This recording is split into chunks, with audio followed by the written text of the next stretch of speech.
കുലില് ഭൂതങ്ങളെ രക്ഷപ്പെടുത്തണായത് എങ്ങനാട്ടല്ലേ മുസ്ലിമേ ചിന്തിക്കണായോ?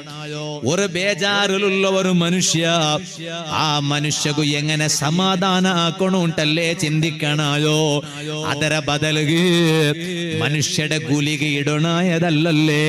പാടെ പാടെ അയാളെ എന്തല്ല ചൊന്നിട്ടു അയാളെ മനസ്സ് ടെൻഷൻ ആക്കണായതല്ലേ.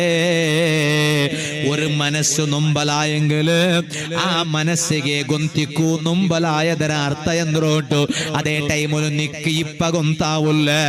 ഒരു നാല് അതുപോലത്തെ ഒന്നുകൊണ്ടു നിന്റെ മനസ്സു നൊമ്പലാവുമ്പോ അണ്ട് ചെമ്മ ആൽമാർ നിണ്ടും ഇതുപോലെ ഫലിയത്താക്കുമ്പോ അണ്ട് നിക്കത് ഗൊന്താവിടുകട്ടോ.